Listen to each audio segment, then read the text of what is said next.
According to the intergalactic CYTTER standard, I'd like to welcome you to the CYTTER.datalab. The CYTTER.datalab is a laboratory where humans, machines and algorithms work on digital translations of physical objects. People from all over the world can bring or send a physical object called FUSO to the CYTTER.datalab to exchange it for its digitally modified version called CYTTER. What you see here behind me is the new datalab configuration WL87. In the next 10 minutes, I'd like to invite you to a tour through this datalab configuration. We will explore some of the modules, some translation processes, and in the end we will also visit our new digital headquarters, CYTTER.web.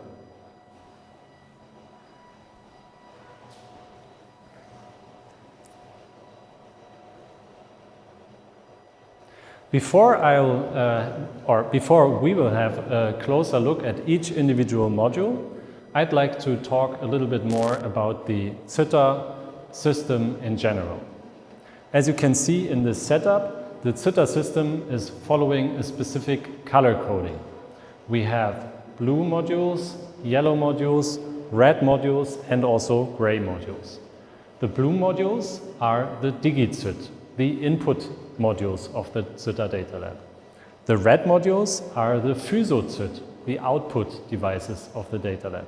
The yellow modules are the feedback modules, and the gray modules are the DATA, the data modules. All of these modules are connected to each other and they can exchange data and also transform data in between each other. So it can circulate in this network.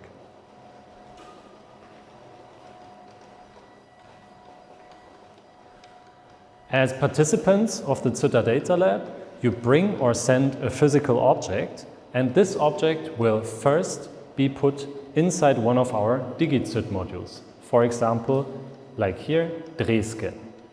DrehScan is a three-dimensional scanning module that operates with a sensor and a turntable. The sensor is constantly measuring the distance between itself and the physical object, the FUSO, that is put on the turntable. Every time the FUSO has made a complete revolution on the turntable, the sensor will step one step further down and then scan the next line or the next height line of the physical object. So in the end, we produce a full three-dimensional image and also data points of the skin, the outer skin of the physical object.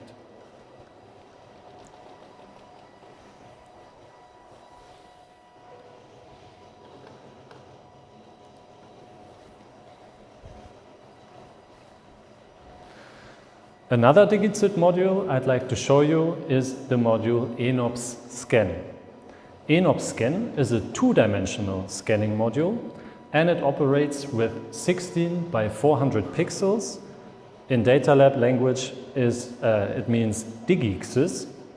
And for the operation of Enops Scan, it is very crucial that the lighting situation in the datalab is as it should be, and this also has to be defined in the ICS, the intergalactic CYTTER standard.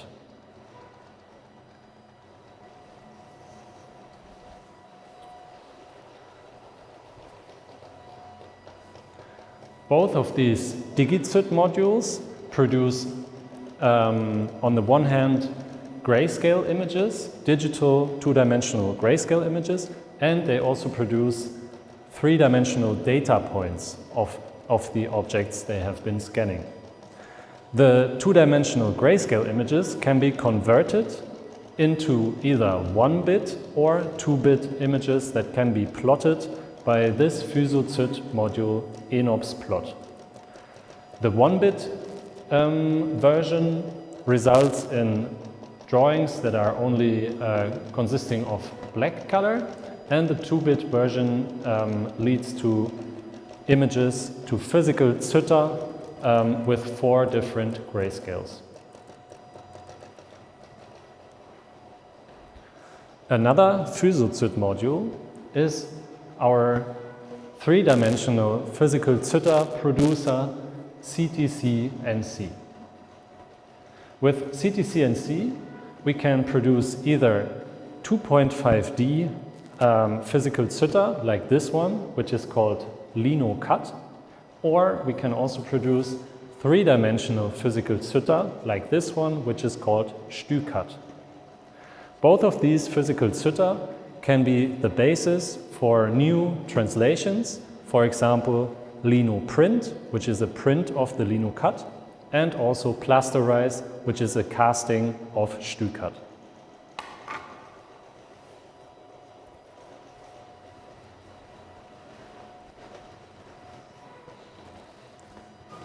All the physical CYTTER we produce in these PhysioCYT devices can be fed back into the CYTTER system with the ReadCYT modules. One of them is this one here, PointScan. PointScan is a two-dimensional ReadCYT device.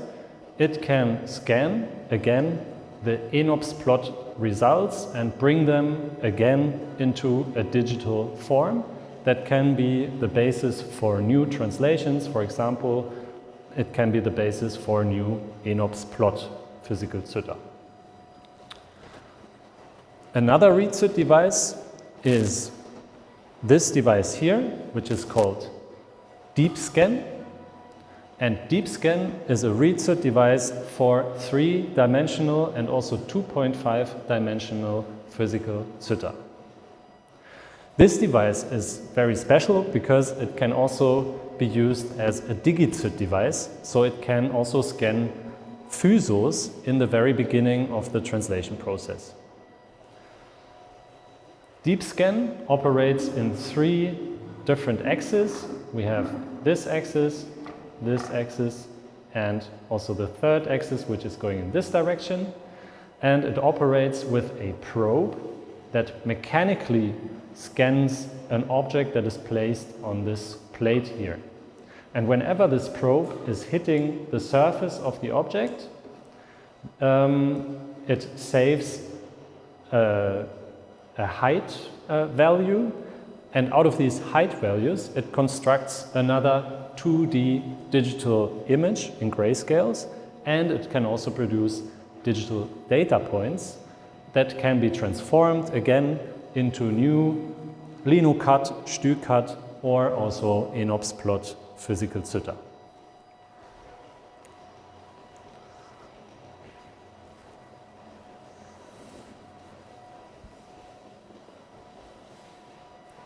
The last module I'd like to show you is the DATA module, the data module. The data module is responsible on one hand for the transformation of data that is sent to each individual module, and it is also responsible for finding a path of an object through the whole network of modules.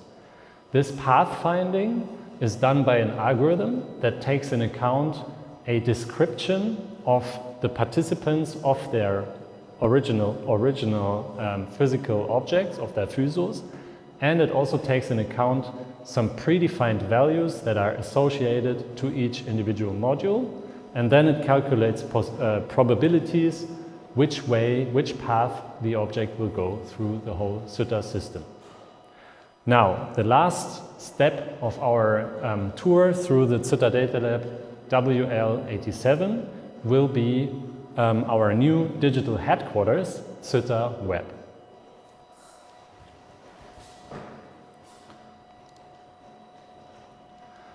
CYTTER.web consists of several different aspects.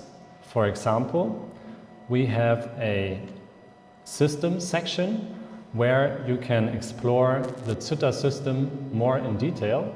You can look at all the DigiCYT devices, the PhysioCYT modules, the ReadCYT modules, and in each of these systemic drawings, which we call cytogram, you can click on the individual boxes here and then find some more information about each individual module and process. Within these popping up information boxes, you can also click on different links, for example, on other processes that are linked to the process that you are looking at, or you can also click on these green links that open our glossary, in which you find explanations for the terms that are written in the boxes.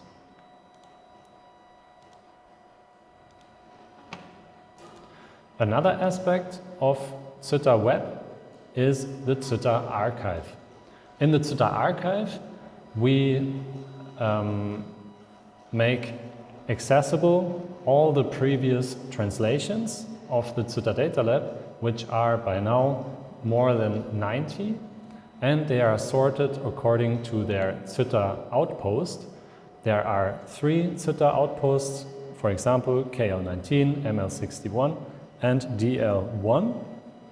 And the current CYTTER outpost that we are broadcasting from is the one that is called WL87. By clicking on each of these fusel images, you can find every single translation step they went through, and you can also click on the translation step captions and again find some information about the process that it has gone through.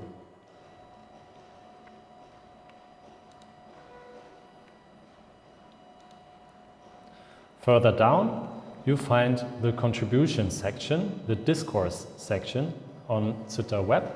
And here we have different contributions from experts from different disciplines that write or, it is text-based, but also image and text-based about certain aspects of the CYTTERdatalab, or also aspects of digital translations in general. By clicking on these article captions, then you can, of course, read the article and also find some explanations of words that come from the CYTTER system. Last but not least, we have a media section in which you can find previous live streams, and you can also, through CYTTER.web, participate in current CYTTERdatalab installations via this website, and then you can send your fusel, your physical object, by post to the CYTTERdatalab that is currently running.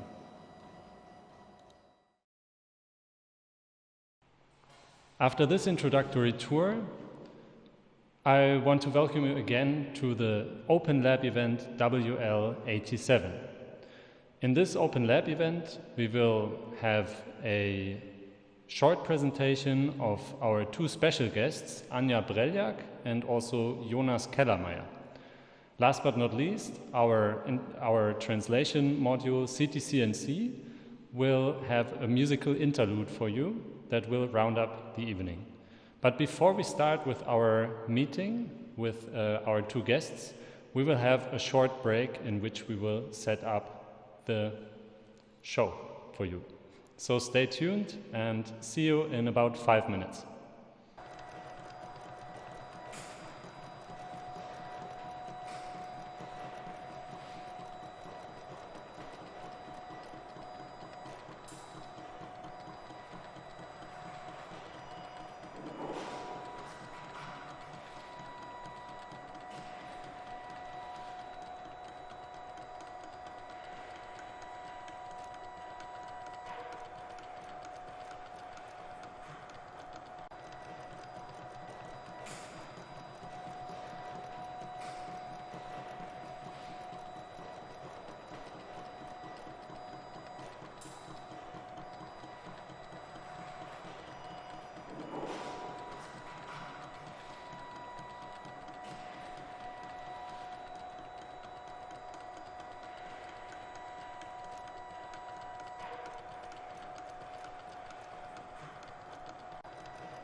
Stop. Okay, yeah.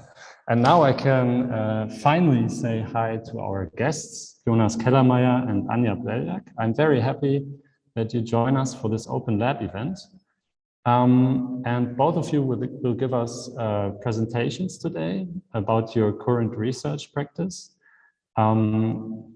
First will be Jonas. Let me just see if I forget something here. We don't have to rush.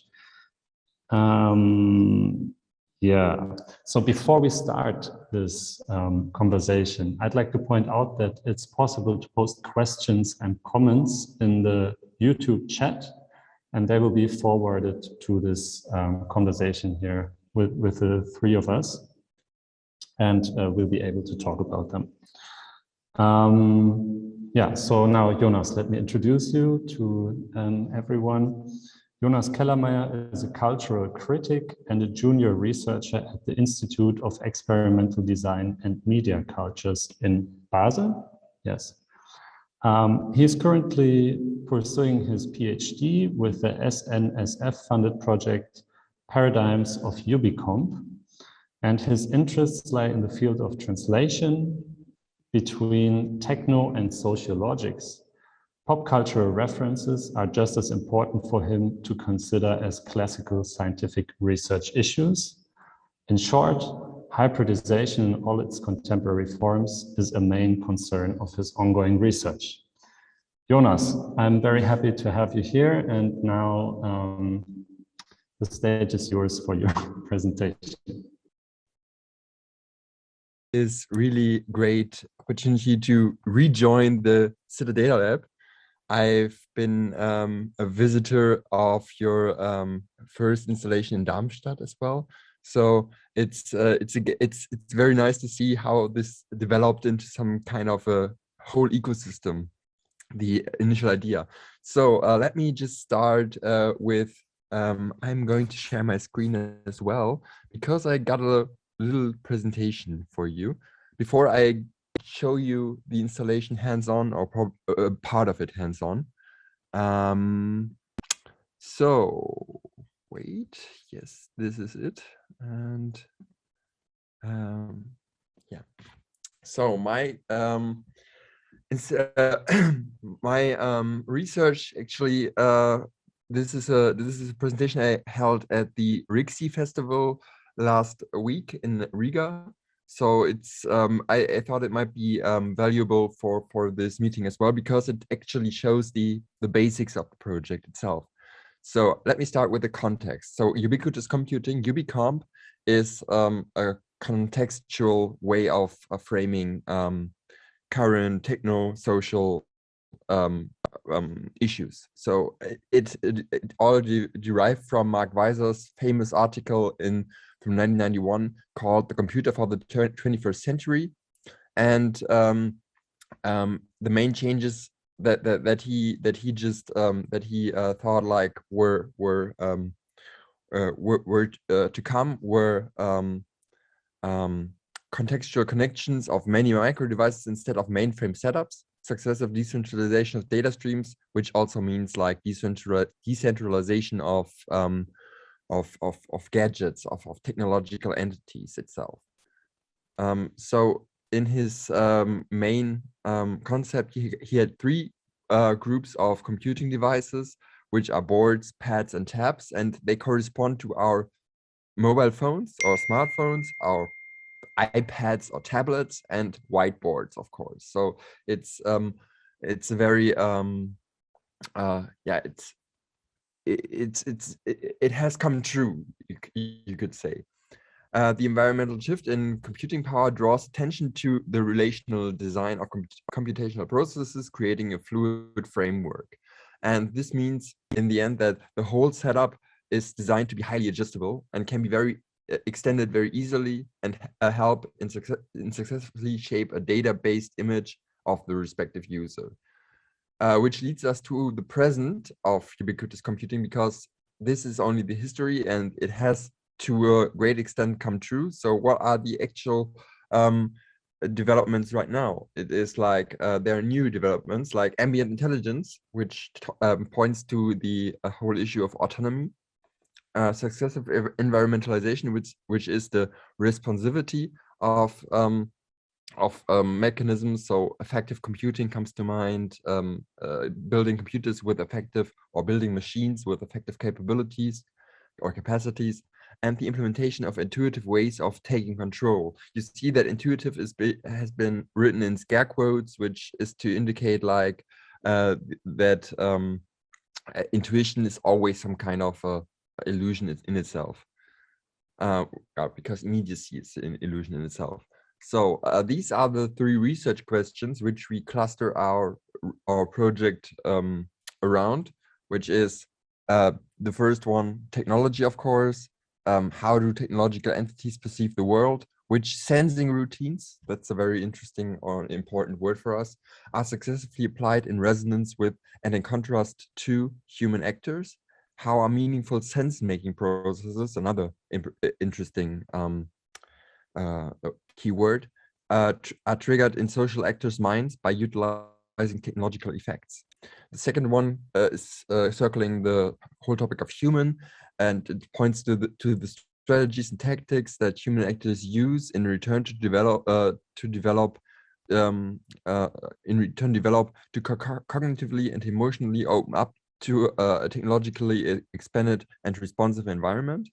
How can they form lasting bonds with technological entities, successfully even merging with them? This points to the whole issue of a general solidarity, like I would like to call it. So solidarity with technological entities just as much as with social actors, which is kind of a controversial issue, but I will come to that probably later on. And the third issue is the one about design, which points to the emergence of certain design principles that enable an equitable and environmentally driven human-machine interaction. Are there such design principles, and if so, what can they be? How does agency emerge from such coupling or even decoupling processes? And to which degree does the design of linkages make a difference, which points to the discussion between seamlessness and seamfulness. Yeah, well, this is our general scope of our project. It is to identify the hybridizational or cohabitational tendencies of the present. Well, yeah, let me just say something about ubiquitous. Ubiquitous is our is the installation that's corresponding to the whole research project of paradigms of ubiquitous computing, and the ubiquitous is called ubiquitous because it's kind of shaped in forms of honeycomb, and it's to display the or to make it possible to perceive the effects of ubiquitous computing, which is this kind of which led us to this kind of, you might call it silly, but whatever, wordplay. The installation ubiquitous is an essential part of the research project itself. It is an art installation just as much as it is a designated facility. It is not just art, in the sense that Anderson and Polder refer to it, quote, not just art builds on net culture and is explicitly tactical, quote end. It is artistic research in the purest sense. Tactical media, on the other hand, is a term derived from Michel de Certeau's work, The Practice of Everyday Life, inherently intertwined with the fact that humans use environmental media in a tactical fashion. With ubiquitous, we thus want to concentrate on gathering experiential behavior and behavioral data and successively examining subjective, highly idiosyncratic sense-making processes that take place in resonance with and in contrast to the technological agencies brought to existence through the means of spatial design. Classically, the user's mindset is imagined to be tactical. The producer's one is to be strategic. By anticipating the tactical way of processual idiosyncratic sense-making iterations on the visitor's side, we are aiming for refining ubiquitous as a network of tactical media. And tactical media, of course, is refers to the tactical uses of media and they do not just report events, as they are never impartial. They always participate, and it is this that more than anything separates them from mainstream media. Mainstream media, not in the sense like right-wing populist user, but mainstream media in the sense of classical the classical perception of mediatic effects. Well, yeah, the setup of UbiComp especially has 5 rooms, like you see it here on the screen. The first room, and they all have a certain narrative to fill. The first one is kind of the Zen garden. We call it Zen garden. This is the one I'm going to show you in a little bit, like actually running. It's supposed to mirror the whole. Well, it's kind of telling the origin story of the Silicon Valley as some kind of a countercultural trope. Well, yeah, and the second one is kind of a very science fiction based room, which is why we called it like sci-fi 80s or 90s. So basically, it's like a kind of antiquated view of the future, like you might know it from science fiction movies like Star Trek or other different science fiction movies. It's totally equipped with pressure sensitive floors, which enable to take control of the panels, and it's connected to the screen as well. So if you step on one of those tiles, the screen might show you certain contents, and it is possible to scan your hands or to just like play like you would scan your hands on the iPads that we built into this whole installation. It's kind of mirroring this this entrance an entrance area of a certain spaceship. The third room again is leading you back to the not to the future, but to the really past. It's like called Office Anachronism. It's equipped with physical objects that you can touch, that you can actually interact with, and it is also wired. So basically, like, although it seems to be like a very classical office setup, it's still very much part of the whole network that forms UbiComp. So it's the idea of showing the origins behind the whole I mean, like not the spiritual origins like in the first room, but the real world origins. Like we got the pinup on the pinup wall. We got this blue marble photo, the famous one. We got a copy of the famous Broadgun's famous poem, "All Watched Over by Machines of Loving Grace." So 60s, classical 60s artifacts that we call proto-digital markers. Basically, the desktop metaphor is basically like broken up here by having a real desktop, and you could open actually the drawers and find certain applications in them. So it's the idea of recognizing certain things that you know from your digital laptops, your digital working machines.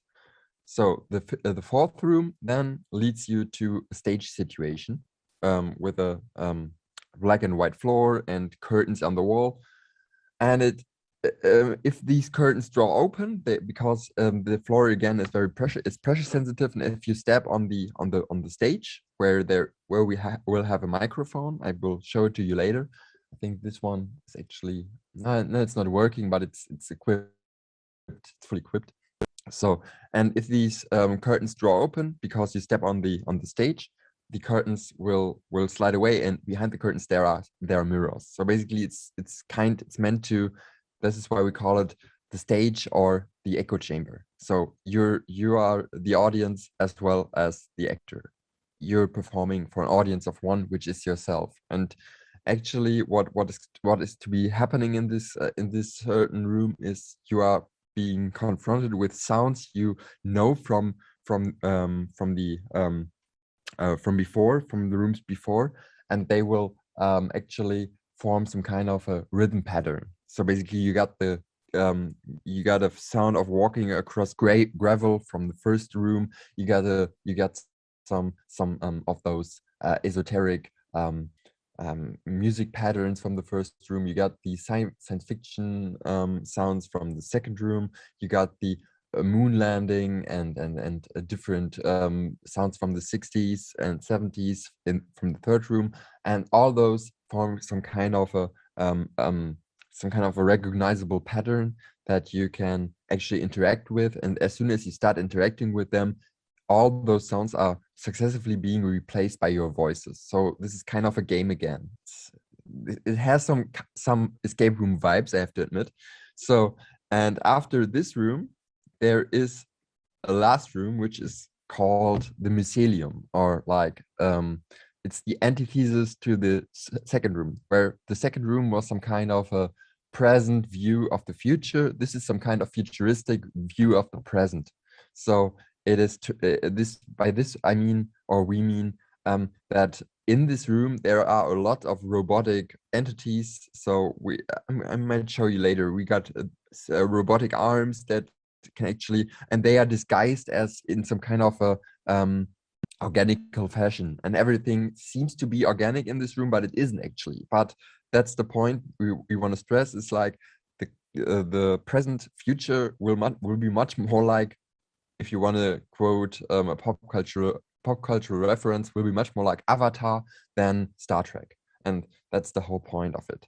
So and after this, these are the materials we are going to we are disguising the senses with. So these are responsive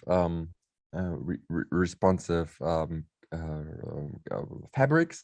So they can actually be touched, and they're capacitive, so they can actually trigger the movements of the servo arms in this room. And this is one of the servo arms. It's a robot arm that has been disguised with certain layers of garment, and it's at the same time there's UV light in this room, which gives it this magical glow, or this very kind of bioluminescent glow. So, and last but not least, we have this garment, which people are going to put on in order for us to be able to measure them. And of course, it's crucial for the narrative, for people to actually dive into the story, or be able to let loose from their normal lives. It's the idea is that people should take a different role. They are not themselves, but they are in this role of an explorer who is taking on the journey through these ubicoms. And this garment actually supplies you with is equipped with this is the garment. The garment has a very certain text setup. It's meant there to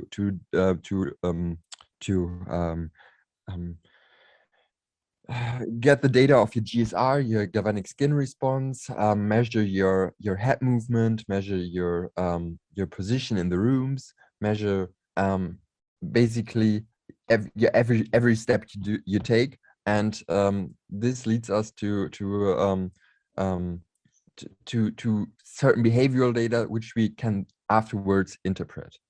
But without further ado, I'm going to take you on a ride through ubicoms, because I'm actually in the lab and I managed to get the first room running. Jonas? Yeah? Maybe you can stop sharing your screen so we have you in full screen.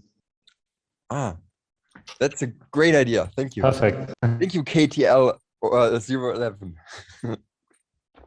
So this is our backstage area, actually, where I'm here. It's a very special view that you get.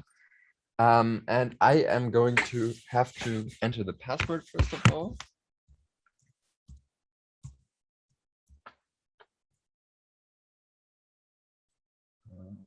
That was wrong. Okay.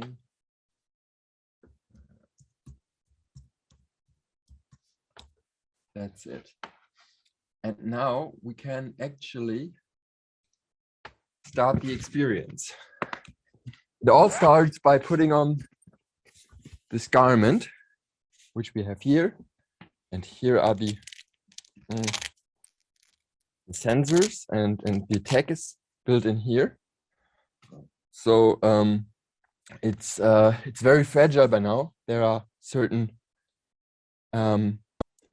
vibrating motors which can give you physical feedback, haptical feedback, and if you step in here, you might probably hear it. There is a certain projection of me coming from behind, and it actually comes from this little camera here. It's a very low res camera, which is only measuring depth, by the way. And of course, we are invited to take an apple. But what happens if we take an apple? We are being driven out of paradise. Of course we are.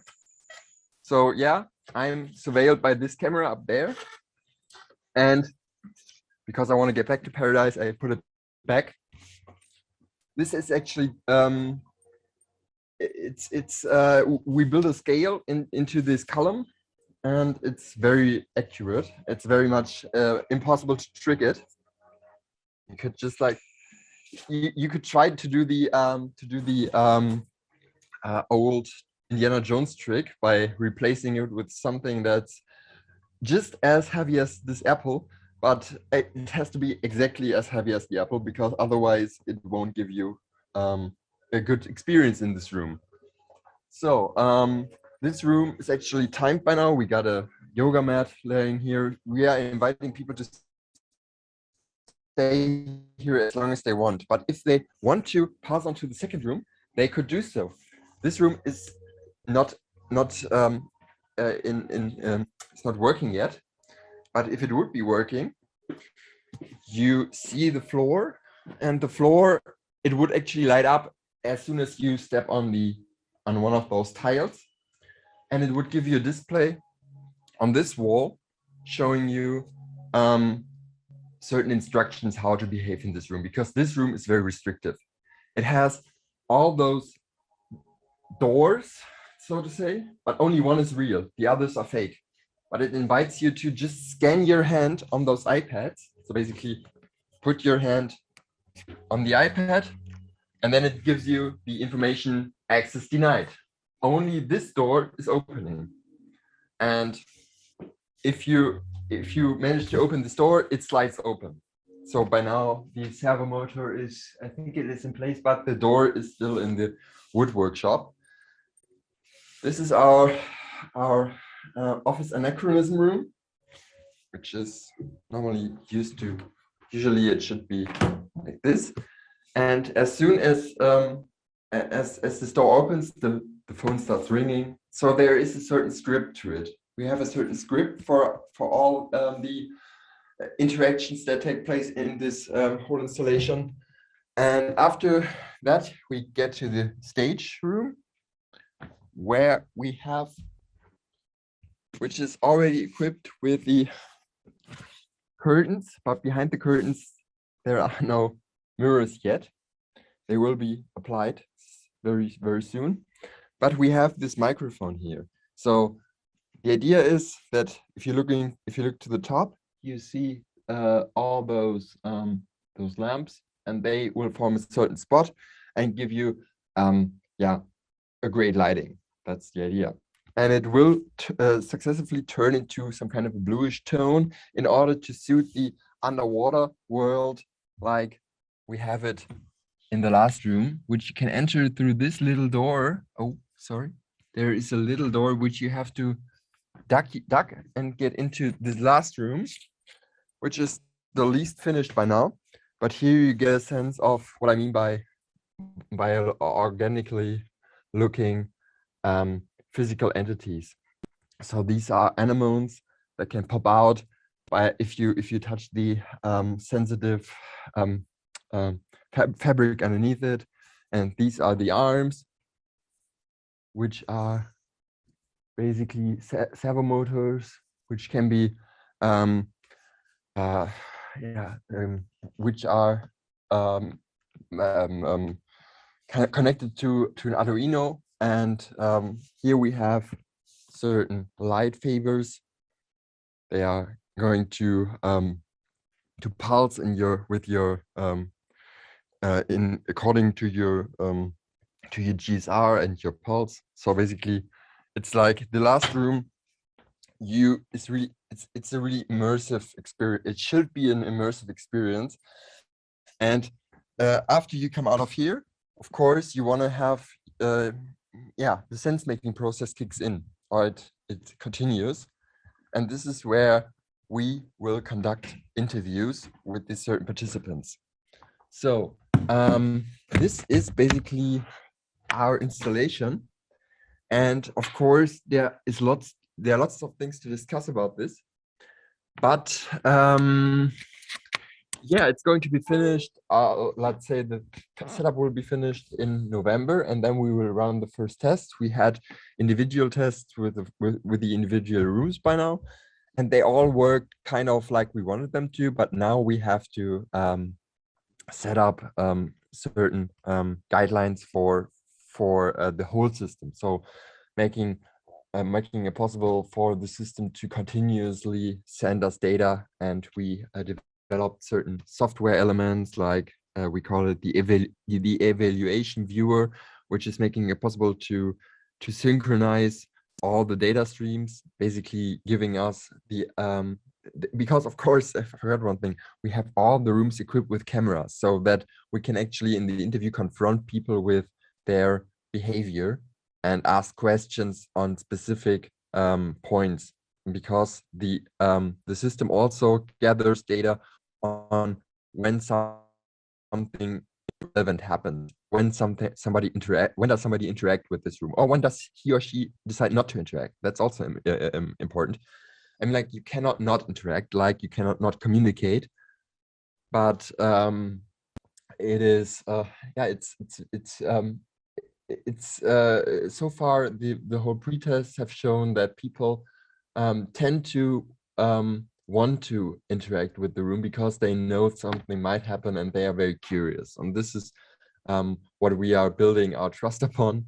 And we had we are planning to do this not only with students but also with elderly people and with working people we are going to take people from every age and every background, with not every background, but a lot of different backgrounds, in order for us to get a data set that is really that is kind of robust, you would say.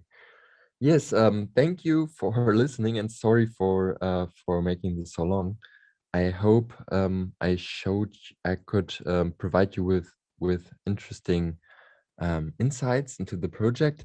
And if there are any questions by now, I would be happy to answer them. Yeah, first of all, thank you very much for this presentation of this super complex project with so many layers that I think we could talk about it for ages. I'm just curious if you have something in the YouTube chat, maybe. Let me just see.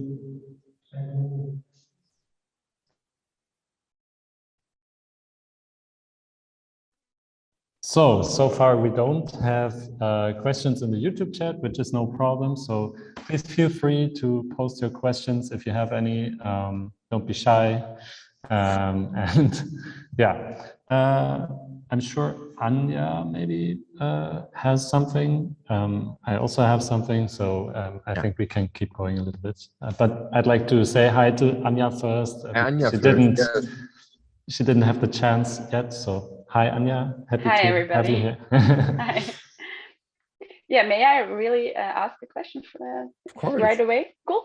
I was just wondering, Jonas, can you say something on what you are actually going to interview the people about? Because that seems like the exploratory part of your own research within the art project. So what is it actually that your goals are in these interviews? And so what do you expect actually? I guess you have already some hypothesis on what's going to come. It's always better to go into these interviews without having any knowledge at all. But yeah, of course we have some hypotheses what might come out, but because we are going the main point is we are gathering behavioral data. So we are gathering data that has not been interpreted. You can have by GSR you can only measure arousal, but arousal can have different meanings. It can mean like somebody's scared, somebody's very excited, somebody's very bored, somebody's feels very good.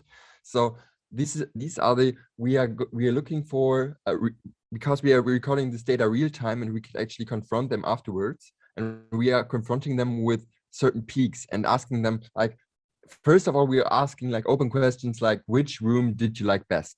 And they might say like, well, yeah, I liked so far we yeah, of course we didn't have them all in order, so we could only ask like, did you like this room or didn't you? And this is the first hint we can get, because if they say like, yeah, well, I like the third room was really something, because I like those psychedelic and these old physical gadgets, whatever, then we could actually go and have a closer look at what happened in this room. And then we see the GSR curve, and actually we have we from our pre-test, I had something which I wanted to show you in the presentation anyways. We had something, wait, I have to share my screen again, because we had a GSR curve which was kind of it was like taken from a textbook actually. First empirical insights, yeah, this one. So basically it's like from a textbook, because it shows the sense-making process. It shows it was the first room where people took the apple. It was where you see those green arrows. That's when they take the apple, and the other one is when they take it back. You know, the first one they take it and then they take it back. So basically they take the apple, the GSR curve grows, they take it back, and it just falls down. And this happens for quite some time iteratively. So basically people take it, and as soon as, because at first they think like, okay, I broke something, fuck, I have to, and then they realized, okay, I didn't break it, somehow there's a mechanism to it, and they play with it. And then there's a peak, I think at the middle at 4, where you see this the very long, so it's they leave it like crazy long running wild, the system, and then they put it back, and at the end they are kind of, well, you could say like bored, or they know how it works, you know. It's not a myth anymore. It's not like a magical trick anymore. It's just like pure and simple correlation that they can just like point in there. And this is what I think is very beautifully shown here, the sense-making process. Like according to McCarthy and Wright, who in their book Technology as Experience write about the sense-making process as an appropriation process, which which takes into consideration for anticipation. So basically, you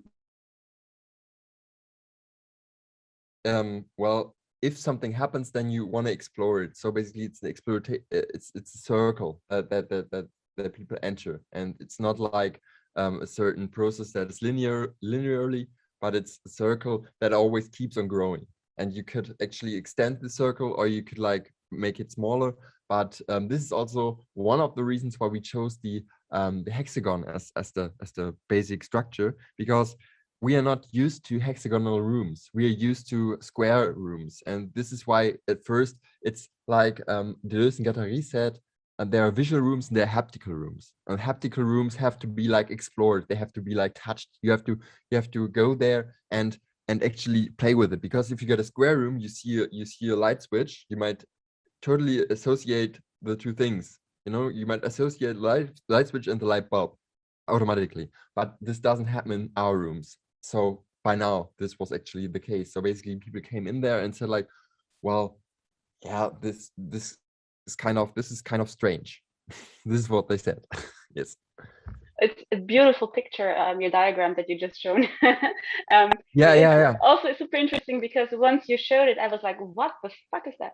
Sorry, but what is that? And the sense-making process actually starts once you start talking about what is actually going on. What are the green lines in it? So yes. There's also this other sense-making process of those gathering data. And actually what you're doing is exactly something that you would find in user experience research, right? So that's exactly the kind of thing they do. They follow up the behavioral data, and then they start interviewing people, asking about what was that actually that you actually did there, and what did you feel like, and what's the feedback that you're going to give us on your subjective experience of this, and how can we align this to the objective data that we actually gather. So this is like, yeah, you're actually doing the same methodology that you would find in user experience research. Of course. But the difference with our research is it's not like we are not developing some kind of product. We are kind of trying to get get people to realize something about themselves and to realize about something about the environmental media that they are immersed to on a daily basis.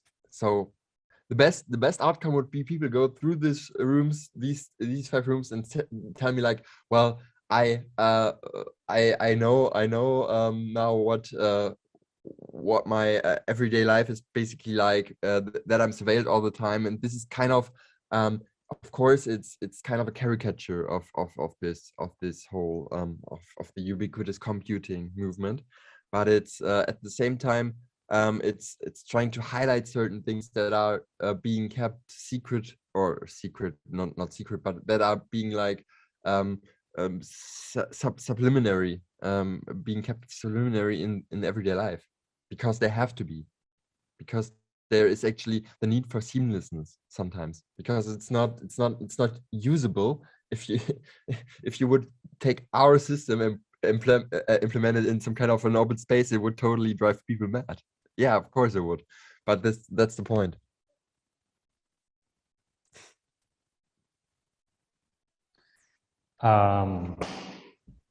Yeah, thank you very much. I actually also had some thoughts when you were presenting, and that I'd like to share. I was very much struck by your term solidarity with technology. That's one thing that you said you want to come back. I wanted to, but I didn't. But maybe you can now. I'm going to come back to it. Yes, of course. Yeah, and also this in connection maybe with design and the maybe responsibility of design or something. Yeah, that was another thing that I would be interested in, because you say that design also plays a big role in this, and maybe also system design or something, like how to design these environments in which we live every day. And yeah, and also then I was very much struck by the different time zones that you actually constructed, or that you construct in your installation. And yeah, maybe it's too much at once, but I think it's also connected. But maybe you can say something first about the solidarity with technology term. Solidarity with technology is basically like an idea that I took from the whole actor network theory. You know, actor network theory, they always talk about like acting like you're not the only agent in the world, but there are all things have an impact on your certain on the world. All things make the world. So basically, like, you're not the only one. And this is a kind of this post-anthropocentric points of view, which I wanted to overcome by introducing the idea of a dialectical anthropocentrism, because I think, of course, we are human beings, and of course we have learned to see the world through our human eyes. But at the same time, I mean, like, the solidarity, it's kind of a it's a very controversial term, because it is used for showing empathy to fellow humans. But I would stress the term to the max by saying that it is actually necessary in order to get to know something about the workings behind, like, ubiquitous computing in general, like big data terms, to know how these sensors, how they perceive the world, just like you did with your CYTTERdatalab. It's like important to know how the machine sees the world. How do they actually perceive the world, and what is meaningful for them? Because for some machines, colors might be meaningful, for others it isn't. But it's important for you to know, in order for you to to actually live your life not without technology, but with a clearer view of which technology you're actually using. So I think this is the crux. It's like the most important point is knowing, not abolishing technology, but not using it as a panacea either. It's like both. It can do harm, but it can do good. But you have to know which sensors you're actually using, and this is what I mean with solidarity, because solidarity means like standing up for. I mean, like there will always be people who are telling you like, yeah, well, let's get back to nature. Let's just like ditch all technology. Technology is bad altogether. Those Unabomber themes. But I would rather opt for standing up for certain technologies and actually advocating for them, but not like in a purely affirmative way, not like Frank Thelen does, but like rather like Gilbert Simondon does. And of course, I really liked your remarks on design, and what I wanted to say about the design is the aspect of design is all the components in this installation, they are very low key. They're very low tech. It's like they are worth. You could buy them at the store for like each $50. It's not that much, but they only become active in their networking condition. So if they are being used in terms of this installation, they make sense, but taking them out of this installation would totally render them obsolete. You know, they wouldn't make any sense because we were asked by a museum if we could provide them with technology. They wanted to do something different with it, and we were like, yeah, we could do this, but it wouldn't work. It only works if you are designing it, because the design like we see it works two ways. We have the idea, and we have of course the technology. And the idea and the technology, they have to come together. It's not like we are on this whole idea of we have the idea and everything is pushed towards that, or we have the technology and we have to make some certain idea around this.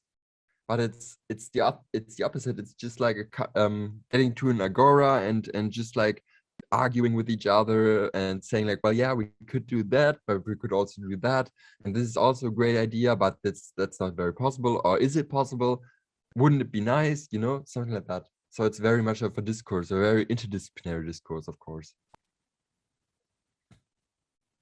So we have a comment by someone who said, "Hi there, thanks for the presentation, Jonas." My boss. Just wanted to share this. Yeah, it's great. Anja, do you have something else? Because I just wanted to get shortly more into this design aspect, because yeah, I was just interested. In some rooms, you were hiding the electronics and the gadgets behind some kind of walls, or you build it really into, so it's more like a I don't know, integrated thing that you cannot really discover yourself. And then when you are wearing this garment, you have it in the back, so it's just under this flap, so it's not so much hidden. So I wonder which decisions you were making designing this technological environment with this aspect of visibility of technology. It's another thing I teasered in the presentation. I said something about the relation between seamlessness and seamfulness. And this is actually the way we design things. Seamfulness means like you're designing things the way that people are able to discover the workings behind it. They could open up the garment and just like look at it, but you don't have to. It's designed like, of course you might feel it, but it's not like in your face, here it is, it's bleak, it's there.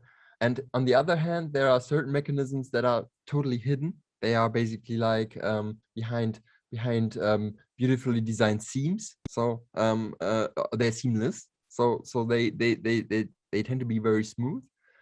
And the idea behind this is to, of course, this also plays into the whole or plays with the whole issue of the time travels that you mentioned. It's because we want to keep the engagement of people high, you know, in order for them to always be aroused or to always have a new sense-making experience, because this has actually something to do with the data we're gathering. It's always higher if people don't get to a very unexpected into a very unexpected situation. You know, this is one point of just like, and of course it's fun that way. That way it's also more fun for the people. That's also a very important factor, is that people feel like it's something they want to discover. You know, it's not like something. It's not like a very study where they have to press buttons, but it's something which they can touch, which they can interact with, that talks to them and they talk to it. It's like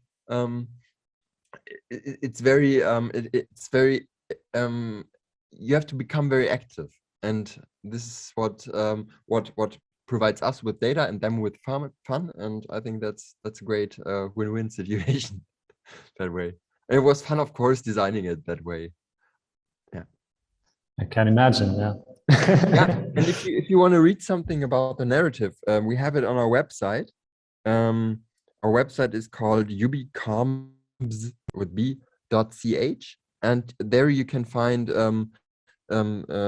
further information about the whole project. I mean, like about the project itself, about a different study that we're going to conduct after we finish this whole journey thing, and yeah, it's equipped with lots of photos, and it's basically, it's going to grow further and further the more results we gather and we get. Yes. Wonderful. Okay. Thank you. Thank you. Yeah, thank you very much for sharing this super interesting project, and I'm really excited to see it myself in December soon. Yeah.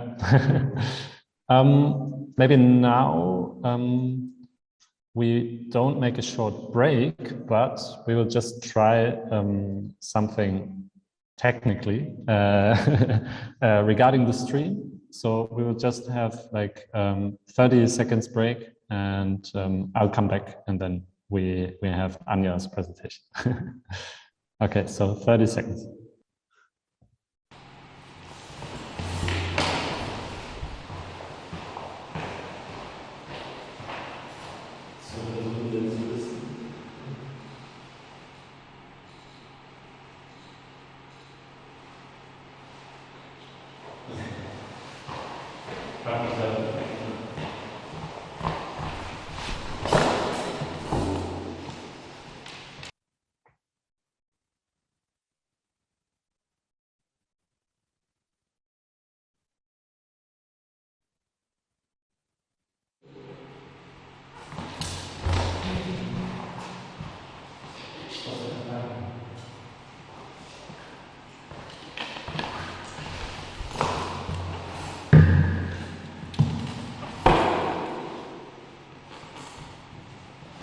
So I think we should wait for Jonas to come back.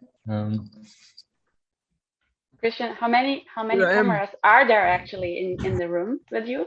How many cameras? How many cameras? Mm-hmm. We have 3, 4, yeah, potentially 4. My webcam is maybe the 5th. And we have KTL061, who is taking care of the stream. So yeah, thank you very much. Yeah. All right, so now we are with Anja. I'm also very, very happy to have you in this conversation here. Thank you very much for joining us. And I'd also like to start with a short introduction. So, Anja Breljak is a media philosopher working in the field of affect, sensitive media, and political economy, with a special interest in violence and conflict. She has studied philosophy and economics in Berlin, Paris, and Sarajevo. Since 2018, Anja is a PhD student with the research group Sensing. the knowledge of sensitive media based in Potsdam. She's a co-editor of the volume Affekt macht Netz, auf dem Weg zu einer Sozialtheorie der digitalen Gesellschaft, 2019, and an organizer in the field of critical economics and performative philosophy. So, Anja, we are very happy to have your contribution. Thank you very much. Thanks for inviting me. And I'll be sharing my screen right away. My talk, has this, let's say, very mythic name right now, Sense Sensitivity Laboratory. And I will be taking you through some of my preliminary research. So it's at the very much of the beginning of something that I'm trying to encounter. And the question that I'm trying to follow, oh, I'm on the wrong screen right now. Okay. That's not good. You should actually be seeing my Zoom. This looks good. Yeah, it's the thing is I just need my okay, I will try without my notes. Who needs notes? Okay, so I'll be taking you through my preliminary research that is actually trying to encounter the question of how living bodies are being made fit into and also used and abused within laboratory cultures. And the background of this is actually, and this is also how Christian and me came together, is that the CYTTERdatalab, as you have seen it today, or maybe also encountered on the website, is very much based also on this idea of the laboratory, of the lab as a background for what is going on, and the idea of people having kittles in a very, let's say, white and obviously sterile landscape is something that kind of takes me to my talk here. And the idea is to look out or to see how bodies and their specific capacity for sensing and being sensitive takes place within the laboratory culture, especially of the Western societies. And we will be going through some centuries here. So this is very sketchy and raw, but I'm kind of trying to take you on this journey through 4 pictures I chose to accompany this, let's say, narrative. In order to see how these actually work out and to conceptualize the knowledge cultures that have been changing throughout these 4 centuries. And these are pictures coming from art and design. So bear with me if they work and how they work, and take your reflection with me and contribute to how you feel this kind of connects to each other, because this is still very exploratory. So just a remark on the method here. So I'm kind of thinking about, or taking with me, Walter Benjamin's idea of the commemoration, of Eingedenken, the idea of actually looking into the present by taking the past as something that is still unfinished in the present, and that is something that is kind of bearing a catastrophic happening.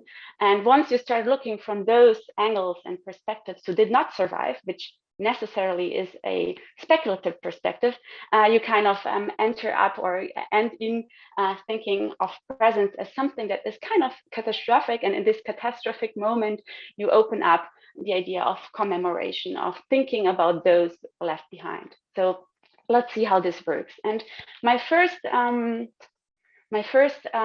slide goes into the idea of the bird from 18th century. This is a picture, an oil on canvas painting painted in the 1760s by Joseph Wright of Derby. And it caught my eye because it depicts a specific scene that he kind of takes as a very typical scene of the Enlightenment era. What you see in the middle is, of course, there's 9 people gathering around the table in a candlelit scene. And in the middle of it, you can see this air pump. And this air pump is something that was constructed in that way and depicted here by Robert Boyle. He's a physicist and a natural philosopher in nowadays, or then Anglo-Irish territory. And he designed this air pump in order to conduct specific experiments in order to inquire nature, as he calls it.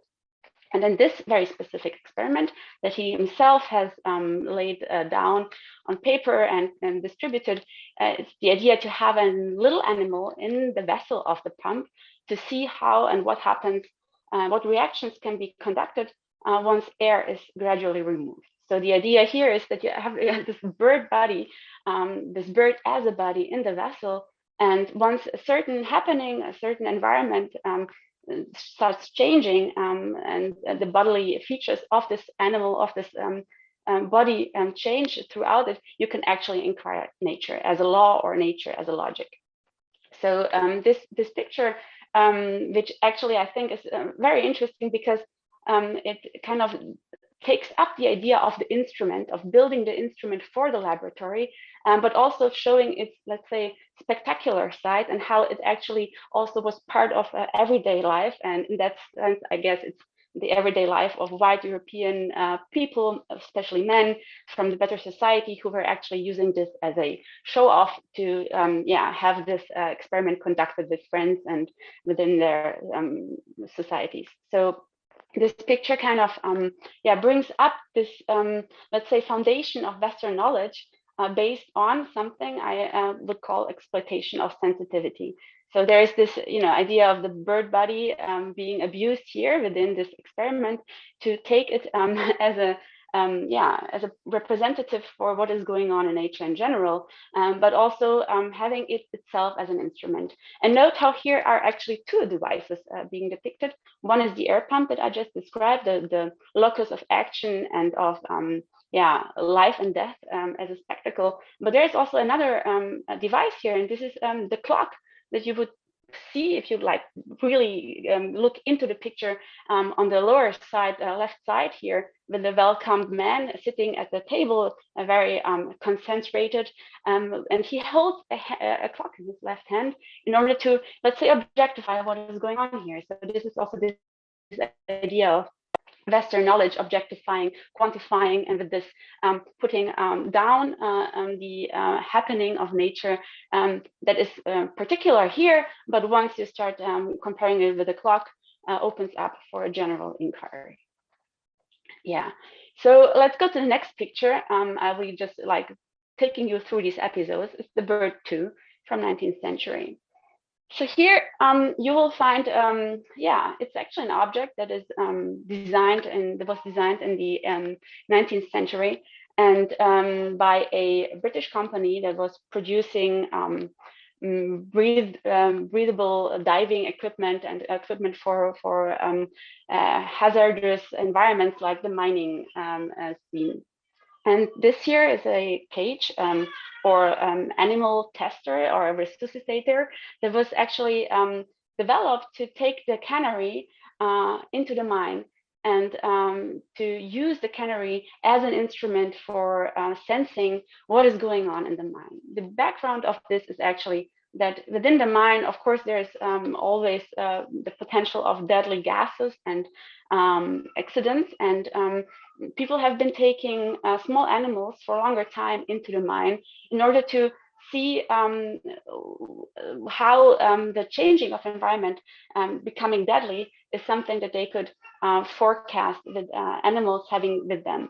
And these animals, mice, pigeons, rats, have been accompanied later on with the canary, because the canary turned out to be very, very easily agitated and then also unconscious through gases, in very small amounts, much faster than any other animal.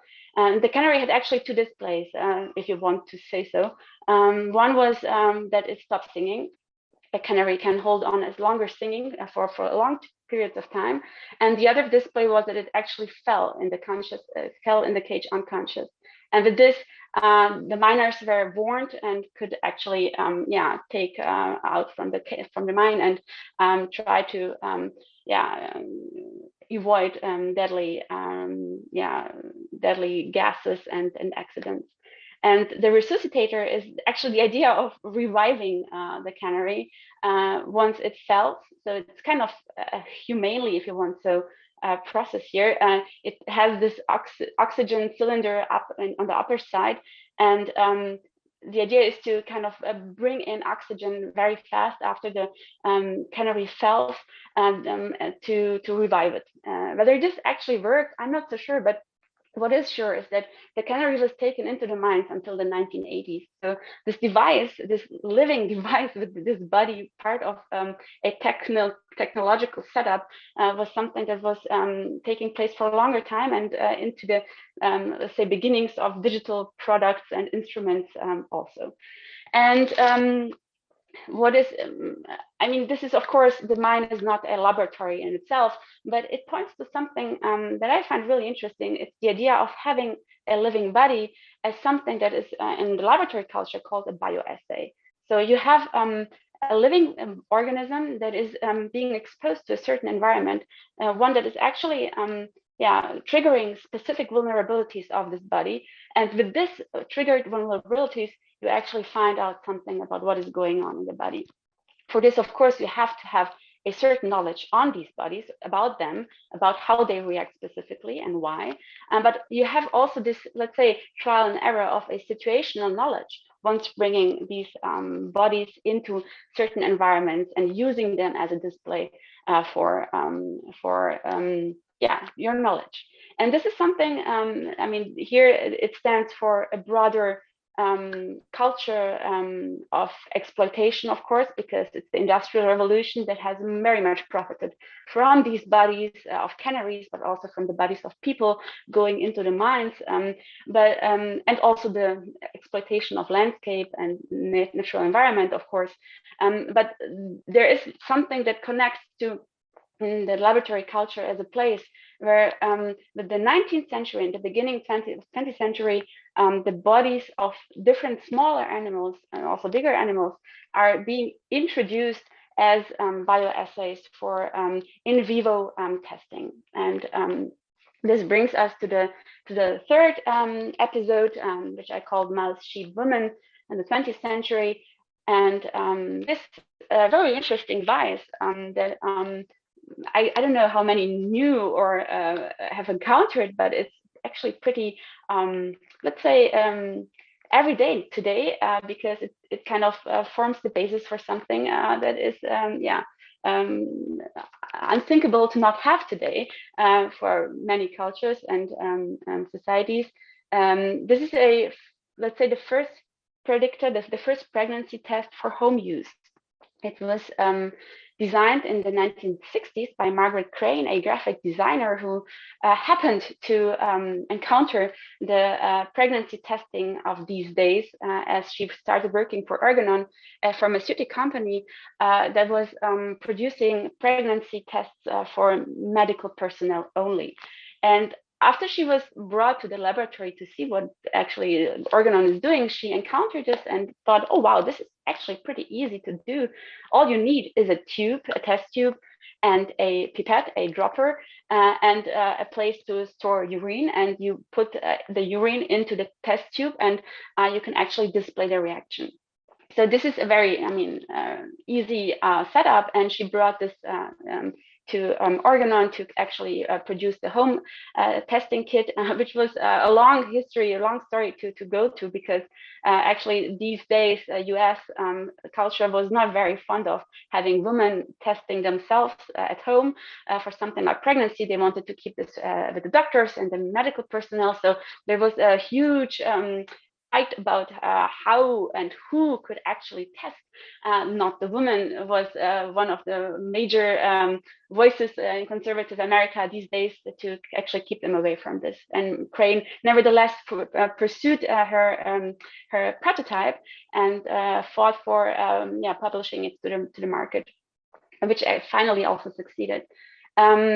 There is a very interesting story behind that, which is much more interesting than I just kind of sketched here.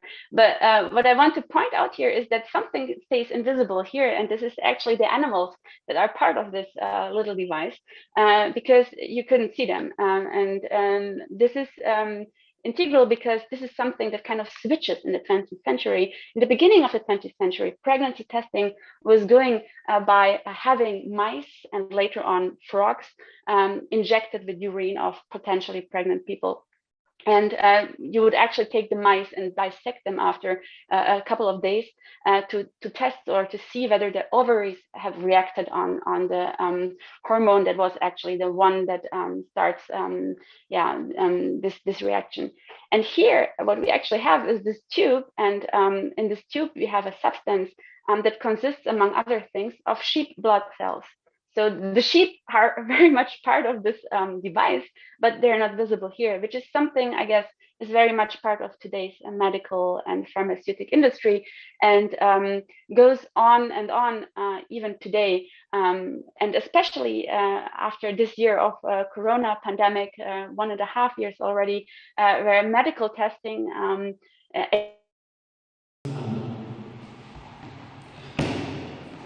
Anja? and yeah. Can you So hear me? sorry. Yeah. So sorry. Yeah. You were just frozen for. Oh yeah, I can see my. You were frozen for like I think half a minute or something. Okay. So yeah, maybe you just want to go on, or I'll be just repeat the last bit. Yeah. Okay. My Sorry. internet connection is a little bit rusty here. Yeah.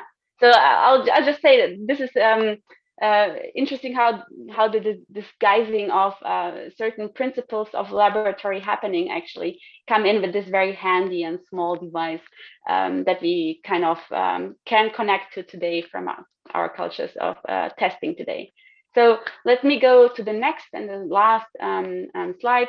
Is the horseshoe crab in the 21st century. So this is a picture that caught my eye after I've been researching on the role of testing today and what is actually being used to test certain materials and substances.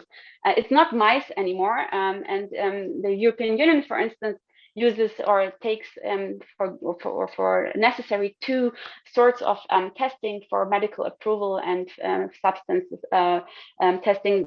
That is, on one hand, the rabbit test that is still very common today, and the other one, and the rabbit test is also very interesting in this context. But the other test is something that kind of goes on with the story, and it's the idea of using horseshoe crab blood, something that you might find, I don't know, maybe surprising. I did, but what is interesting here is that we actually have a vast industry of extracting horseshoe crab blood for using it as a testing substance. And you can find here in this picture by Timothy Fedek, who took this in the Charles River Laboratory in Charleston, South Carolina, in the US.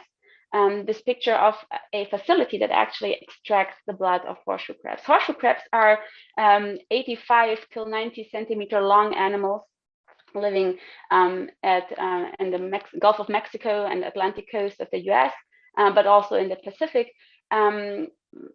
Animals that are pretty old. They are also called living fossils, as they stem from like 450 million years on this earth, and their specific is that they actually did not change much throughout these 450 million years. They are occupying or living in this world, and their blood, among this protein that kind of forms that changes their blood into blue. What is also specific about their blood here is that it contains a certain I forgot it, but it contains a certain it's called the ambocyte, a certain cell, a blood cell that actually starts reacting with pathogenic substances. So once there is something pathogenic going into the body of a horseshoe crab, their blood coagulates, so it kind of clots. And this clotting factor is something that is being used in medical research today. So you kind of, their blood is being extracted and then granulated and sent throughout the world and used as substance for testing. And once you insert certain toxic or pathogenic materials or substances, the blood reacts on it and displays the clotting as something that can be used as a visual device, but also something that can be measured with instruments to figure out what is actually going on with certain materials and substances.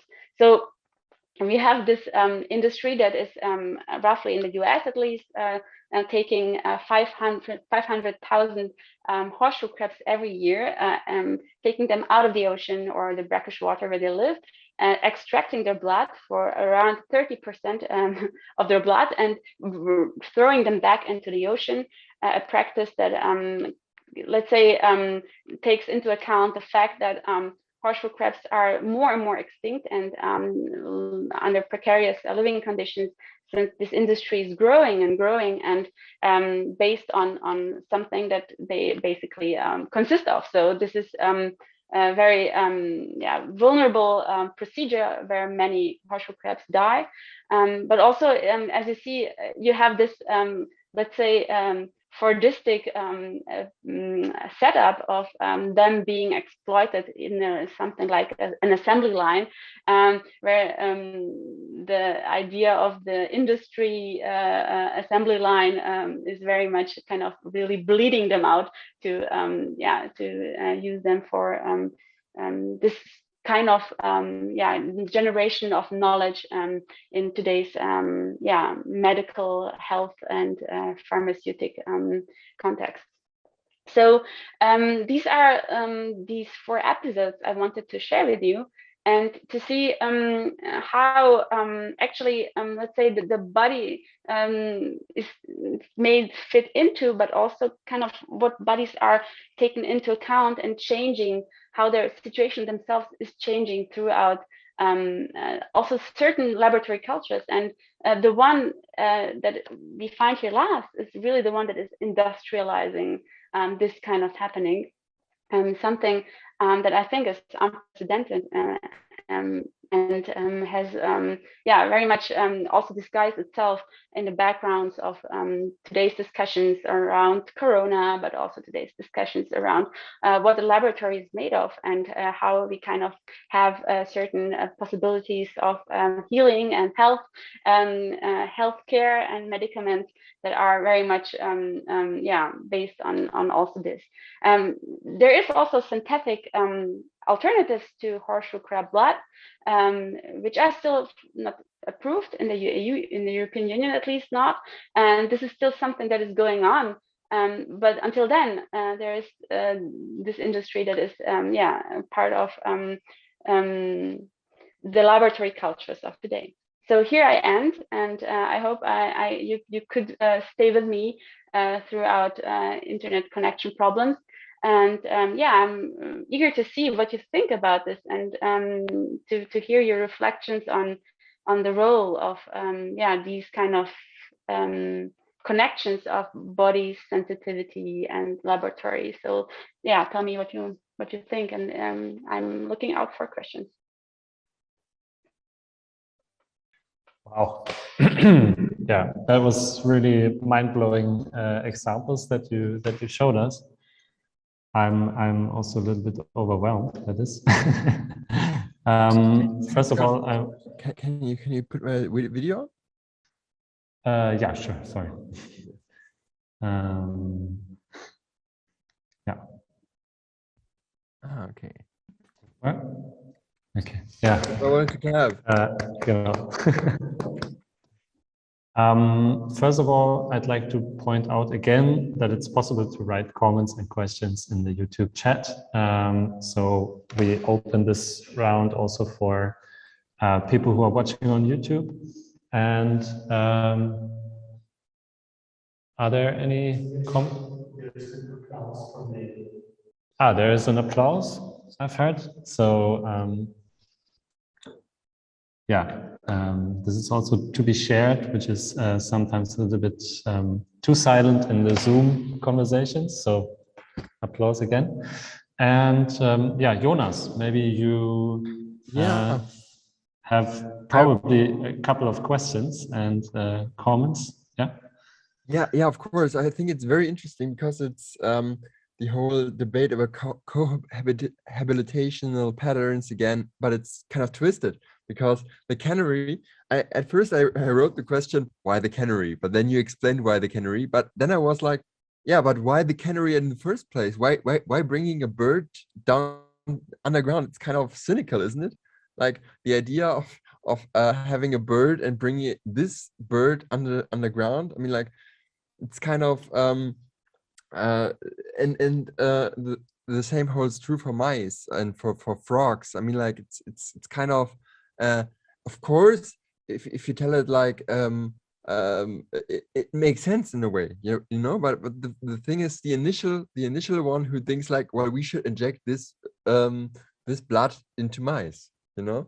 That's the point. I think like it's very interesting, and it shows like the cohabitational patterns all over again. And I just wanted to ask, well, during the COVID pandemic, we were also talking a lot about animals like bats or all those wet market animals. How do you think? How do I phrase it? Do you think there is a certain straight line between like the 19th century, because there seems to be like a gap where we as humans turned into beings like we don't foster on animals, which is wrong, because you showed us the horseshoe crab, for example. But like this is an example, I think, that I didn't know about. I just Googled it in order for me to just like make sense of it. But is it something that's that we have just gotten out of our sight, or is it just like that it's not happening anymore because we are so advanced and we can just like foster everything like synthetically in a lab? Well, something I kind of want to provoke here is that there is, I mean, many of our technologies today and many of our advances in like as a society concerning medical possibilities and so on, based on the exploitation of certain living beings. So this is something that we kind of tend to forget. So when we talk about cohabitation, I mean, we're easily at thinking about companions, and we're very fast at thinking about dogs and maybe even bats. But there is like, so what do we actually? How do we actually think about this once we start looking out for those who are not visible in this, and how do we actually find them? So this is also something, I mean, I kind of stumbled upon this, and I think this is very telling about how something like the seamlessness of these procedures are the backdrop of something we don't actually take into account. So there is this whole unconscious or subconscious happening of exploitation that we could actually stumble upon. It's there, so it's not completely hidden. But it's not at the forefront. And the question is also how to actually make it discussable, how to bring this to the fore. Is this actually really important? How do we bring this to importance? So these are some kind of things that I'm still trying to figure out how to bring them to the fore. Cohabitation is a nice word for saying that we kind of co-work and co-live with certain animals, and we obviously do, even if we don't see them in our presence or in our even if they're not present. But what does it actually mean? So when the context here is something that kind of also enables life for us, or the surviving of a deadly disease, we would say, okay, well, this is justified. These are the victims for our surviving. But then again, so what kind of cohabitation is that? So is this really cohabitation, or is this something else? Is this more parasitic in its beginning? And so I'm not sure if this is actually the right word for it. This is many questions I'm kind of posing back to you, Jonas. But that's like the things that I'm trying to get. And once you start reading, like let's say the whole field and literature field that is coming up in the field of traditional ecological knowledge, you will find a different mode or different ideas of cohabitation that are not based on this very easily taken in account of exploiting, of using and abusing. So, or let's say, how much is it justified to use and abuse here? And I think these justifications are not done, or not at least discussed. That's the problem in here. So yeah, that's yeah, it's true. I mean, like I meant cohabitation in a way like thinking about thinking about like you're not the only species. We are not the only species living on this planet, not even in this town, you know, not even in our own bodies. Our bodies are basically like also the habitat for certain species or bacteria, you know, without whom we couldn't survive. It's like that's also something I think is very important to think about, like what enables life. And life is just like life is enabled by another life forms. So basically it's like the circle again, circular thinking, which is kind of yeah.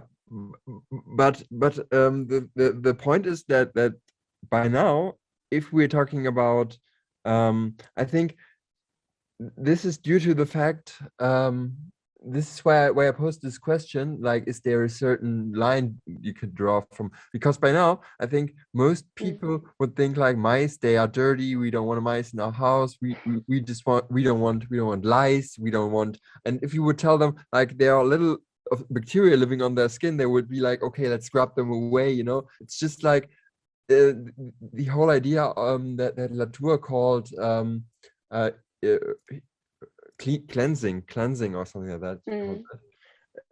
That's very very common modus operandi right now. I mean, like, you want to get rid of all the things that are not well, you want to live like you're solitary, but you are not. Nobody is, because everybody has this bios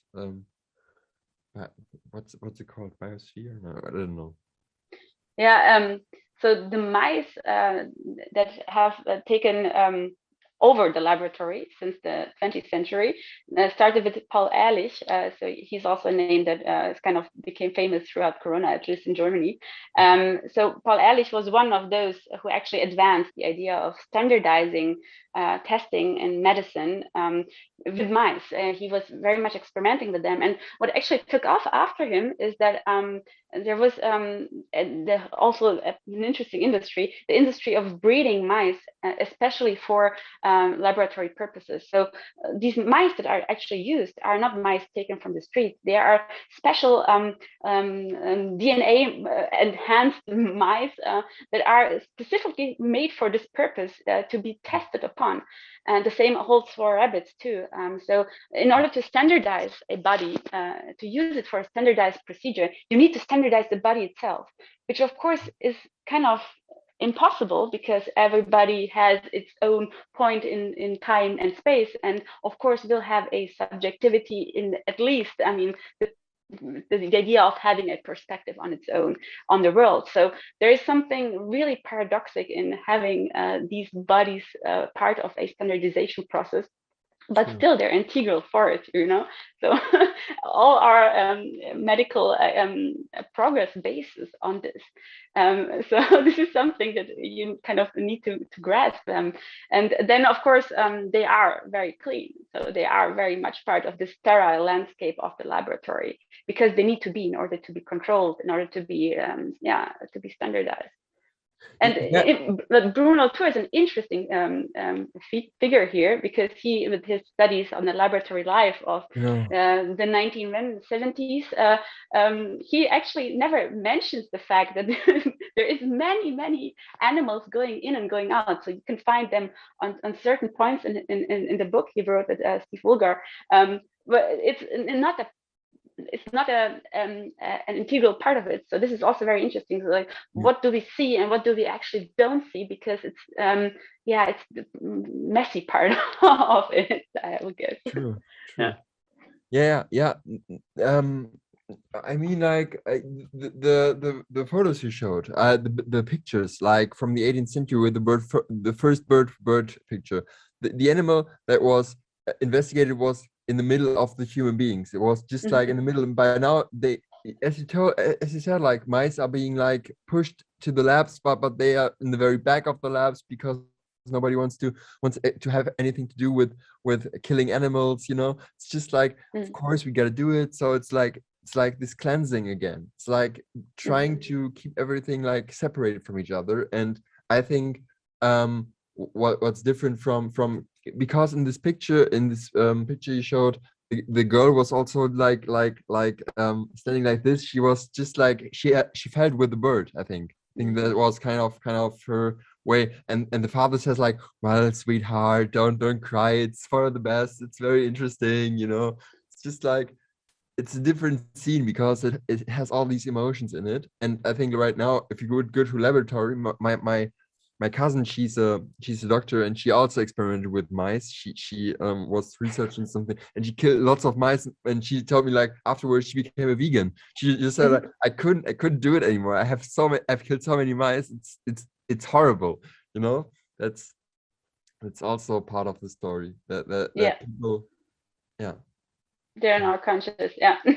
But yeah, that's, I mean, you mentioned the first picture, so I really find it so intriguing, this picture, to look at it and to understand and see like the different reactions of these participants here, right? You have the natural philosopher who kind of looks even out of the picture to invite you to look into it. You have this welcome man looking on the clock, or you have this couple that kind of flirts around this spectacle of death.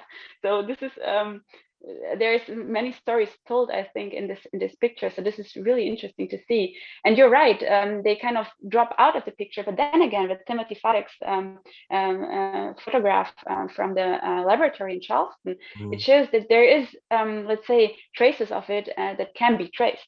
So there are people going into these facilities and trying to figure out what is actually going on. And this is something that comes with a certain environmental awareness, right? So with a certain ecological and environmental awareness of what is going on there, of who is actually being used here, and what are the consequences for it environmentally. So this is no photography taken for just fun. This is activist photography in a way. So you have to see that this is also trying to embrace consciousness for what is happening here. And I think this is something that is coming also out with something like Corona, because we start thinking about these biological interzonings and how we take part in it. Thank you.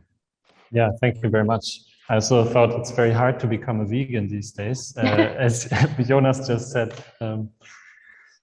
maybe, yeah, doesn't solve every problem. But can you, do you know when the awareness for these processes was arising in the past? Because you said that the bird in the mines was used until the 1980s, right? So is there like a specific turn or something that one could point out in this like very much visible process of using bodies as sensors and risking bodies as sensors? Like historically, is there any specific point in history where this where people became more aware to these? And yeah. Well, it's hard to point here to a linear progress or something, right? So with the cannery in the mine, which is a standing metaphor, right? So this is very much built into the consciousness of language itself. It's interesting because in 1986, in Great Britain, it was stopped using canneries because the instruments, the digital instruments, that, the ones that came up through a different technological era, made canneries, let's say, not necessary anymore. So the digital instruments that came up were ones that were so what you call it, they were reliable. They were more reliable. At least this is what also the politics said in these days. So that it was justified to take out the canary and to bring in the digital instrument, which brought, so this is the anecdotes from industry museums all over the world, and also in Germany, which brought many heart-breaking scenes with it, because many people working in the mines were not just attached to their mines, but also to their canaries. So this is also, there is this cohabitation or co-working moment. So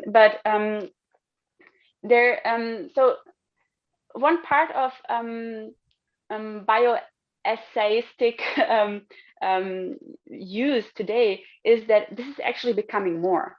So there is, I think, there is a complex story behind that, because when you want to understand in certain microenvironments what is going on, you kind of need bodies, living bodies, to understand what is happening. So the digital instrument is not going to help here. Yeah. So if you want to understand, for instance, the change and the role of the change in certain waters, you will not be very successful with only having technological means here. What you actually would need is certain organisms that are reflecting what is going on and how the living conditions of certain waters are changing. So this is a way of ecological engineering that came, I think, in the 2000s or maybe even earlier, once people started thinking or using bioassays also for other means. So for environmental and ecological change, for instance. And this is, I think it's very ambivalent, because on one hand, you have this rising awareness of how certain sensitivities can be taken into account and their vulnerabilities taken also as something very serious. But on the other hand, also using them to figure out microenvironmental hazards, to understand what is actually man-made factors coming in and how they affect certain living beings. So one part of this bioessayistic procedure is that you very closely pay attention and observe what is going on. So you look into certain species and see what is happening, how they are evolving. Are they becoming more? Are they becoming less? What kind of diseases are actually coming up? And this is actually something that is very close to what is going on with the canary in the mine. It's paying attention to something that displays vulnerabilities. And this is something that we kind of read here, right? So we start reading what these bodies show as a sensitive instrument for something that we can take and use for the better, or for our own advancement. And I think this is the choice that is taken here to the fore. Very, very, very enlightening for me. Coming from enlightenment. Yes. Thank you very much for this presentation of your research. So you said this is very much in progress, so you are still working on this, and it will probably lead into some kind of articles that we will be very much excited to see in the future. Yeah, let's see. Mm-hmm. All right. So I think there are no more questions in the YouTube chat, also no comments. Then maybe we close our conversation at this point. And I say thank you very, very much to both of you to share your research, your projects. And it was just fantastic to have you in the Open Lab of CYTTERdatalab WL87. And of course, I'm also happy to have you back in the future and hope to see you in other circumstances as well. And in Basel. If you're in December, that would be awesome. Yes. We'll be there. Yeah. Cool. You have to come. Now it's Yeah, I know. It's been said on Zoom and it's recorded. it's not the same like being in presence. So we learned that from the last year. True. Okay, so thank you so much for this invitation and for setting this up. It was great. Of course, it was. Perfect. And for us, for the live stream, the next thing that happens will be that CTCNC, the translation module, will play some piece of music. So for this, we'll set up a little bit the technique here in the space, and we'll need about 5 minutes for that. And that will be the next stop here, and the last one as well. Okay, so thank you two very much, and have a great evening, and take care. Bye. Bye-bye.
So now we'll come to the last point, to the last part of our OpenLab live stream today. Our module CTCNC of the CYTTERdatalab WL87 will play a piece of music that represents all the objects that have been submitted to this particular CYTTERdatalab. So have fun and see you after the concert.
Yeah, thank you very much.